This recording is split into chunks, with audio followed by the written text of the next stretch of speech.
दोस्तों, मनीष कश्यप के समर्थक के लिए काफ़ी खुशखबरी का समय है। मनीष कश्यप के जितने भी समर्थक हैं वो खुशी सुनकर के झूम उठेंगे। लेकिन उससे पहले आप जान लीजिए कि आखिर मनीष कश्यप को कितने केसों में बेल मिल चुकी है और कितने केस मनीष कश्यप के बचे हुए हैं जिसमें मनीष कश्यप को बेल नहीं मिली है और कब तक मनीष कश्यप की रिहाई की उम्मीद जताई जा रही है। दोस्तों, सबसे पहले आपको बता दें कि मनीष कश्यप के ऊपर जो मुकदमा दर्ज था, तमिलनाडु में 6 मुकदमे दर्ज थे और बिहार में लगभग 7 मुकदमे दर्ज थे।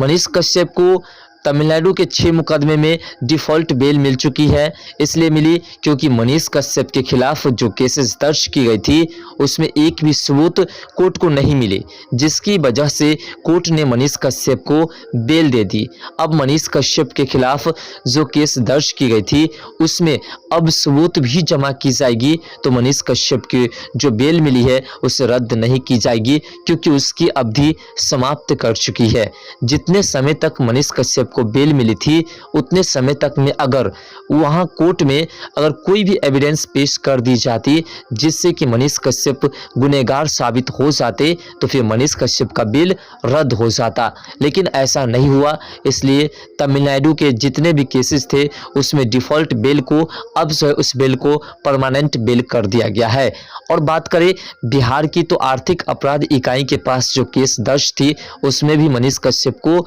लगभग केसों में बेल मिल चुकी है। और एक अहम मामला जो कि कल के डेट में सुनवाई हुई, और आप सोचेंगे कि कल के डेट में तो मनीष कश्यप की कोई सुनवाई नहीं हुई और आप लोगों ने बताया नहीं, तो आपको बता दें कि मनीष कश्यप के समर्थक काफ़ी मात्रा में मनीष कश्यप से मिलने के लिए पहुंच जाते हैं, जिसके कारण लॉ एंड ऑर्डर की कुछ समस्याएं खड़ी हो जाती है, जिससे कि न्यायपालिका को दिक्कत होने लगती है और प्रशासन इस पर प्रश्न उठाने लगते हैं। इसलिए ये इन्फॉर्मेशन पूरी तरह से चुप्पी साध करके की गई है और मनीष कश्यप को उस कोर्ट में पेश की गई है। और कोर्ट में जब मनीष कश्यप को पेश की गई तो उसमें मनीष कश्यप को राहत भी मिली है। क्या है आगे तो समझने का प्रयास ही करेंगे, लेकिन आपको बता दें कि जिस प्रकार से मनीष कश्यप की केस की सुनवाई की प्रक्रिया लगातार अब चल रही है, मनीष कश्यप इसी हफ्ते में सारे के सारे केसों से पूरी तरह से मुक्ति पा जाएंगे, ये उम्मीदें जताई जा रही है।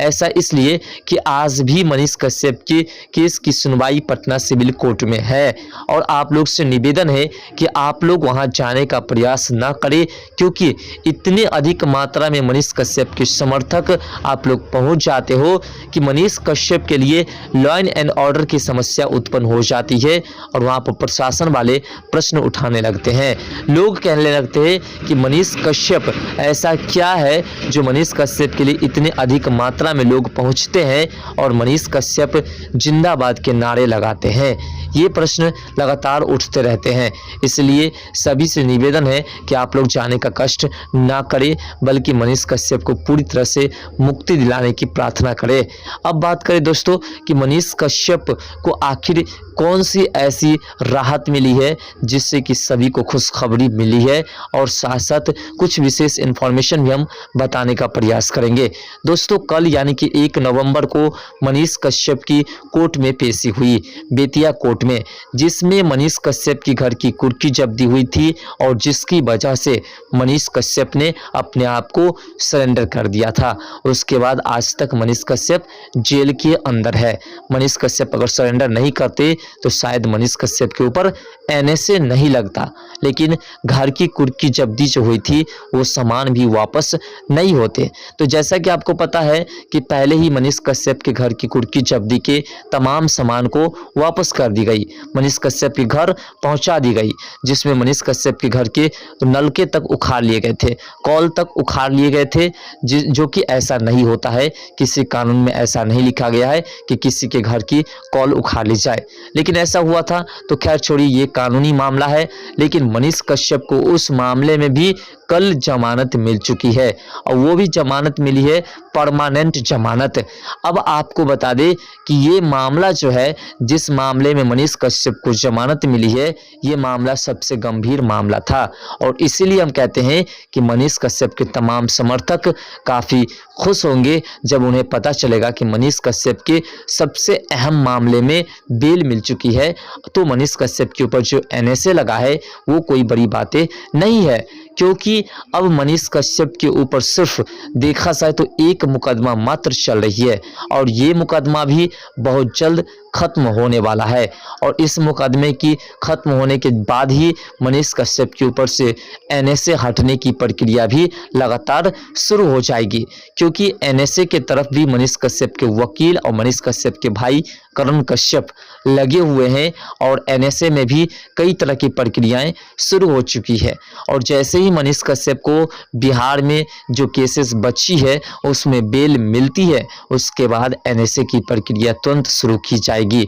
ऐसा इसलिए कि अगर बिहार में तमाम केसों में मनीष कश्यप को बेल मिल जाती है और सिर्फ एनएसए बच जाता है तो फिर तमिलनाडु की प्रशासन और तमिलनाडु की जो व्यवस्था है वो चाहेंगे कि मनीष कश्यप को किसी भी तरीके से तमिलनाडु पुनः वापस लाया जाए, क्योंकि बिहार में उसके ऊपर एक भी मुकदमे अब नहीं है। इसलिए एनएसए की प्रक्रिया भी पूरी तरह से एक्टिव कर दी गई है और एनएसए की प्रक्रिया भी शुरू है और एनएसए के खिलाफ जो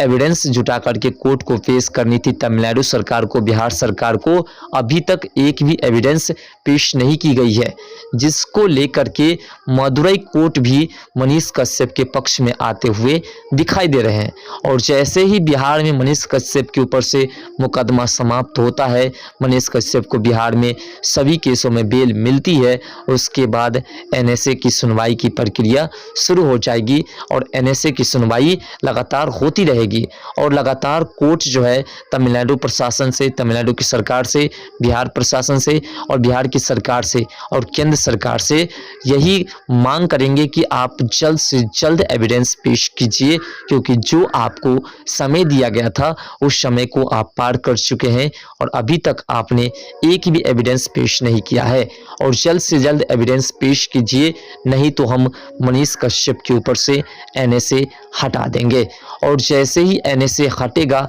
मनीष कश्यप रिहा हो जाएंगे। तो अब सोचेंगे आप कि अभी तक अगर एविडेंस पेश नहीं किया है तो क्या एविडेंस पेश कर पाएंगे तमिलनाडु की सरकार, बिहार की सरकार, तमिलनाडु की प्रशासन और बिहार की प्रशासन? तो देखिए 100% ऐसा होगा, क्योंकि उसके पास ऐसा कोई एविडेंस नहीं है, क्योंकि मनीष कश्यप के वकील साहब ने पहले ही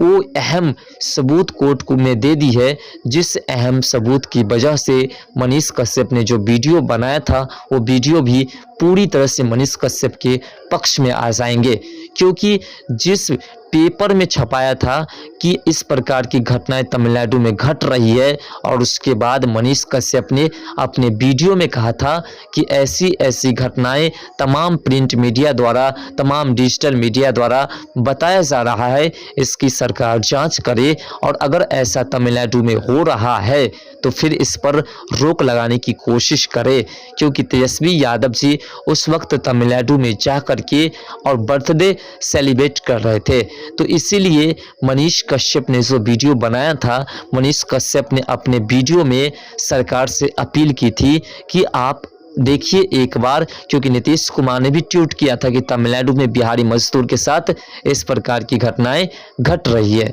तो कोर्ट की निगाहें गई है कि जब तमाम लोगों ने एक ही खबर को दिखाने का प्रयास किया तो उसके ऊपर कार्रवाई नहीं हुई, तो फिर इस शख्स के ऊपर कार्रवाई क्यों हुई है? इस शख्स ने तो सरकार से अपील की है कि ऐसा होता है, कई राज्यों में भी देखा गया है, तो अगर ऐसा होता है तो आप इसकी जांच कराइए और जांच में अगर कोई दोषी पाया जाता है तो उसके ऊपर कार्रवाई कीजिए। लेकिन सरकार ने ऐसा नहीं किया, बल्कि मनीष कश्यप को झूठा साबित करने की कोशिश में मनीष कश्यप को जेल में डाल दिया, उसके ऊपर कई एफआईआर दर्ज कर दिए और तमिलनाडु भेज करके उसके ऊपर एनएसए लगवा दिया। एनएसए जो भी लगाए हो, लेकिन तमिलनाडु की सरकार तो इसमें पूरी तरह से दोषी है। फिलहाल मनीष कश्यप के लिए ये काफ़ी खुशखबरी का पल है और उनके तमाम समर्थकों के लिए भी काफ़ी खुशखबरी का पल है, क्योंकि मनीष कश्यप जल्द से जल्द रिहा होने जा रही है। दोस्तों, दिवाली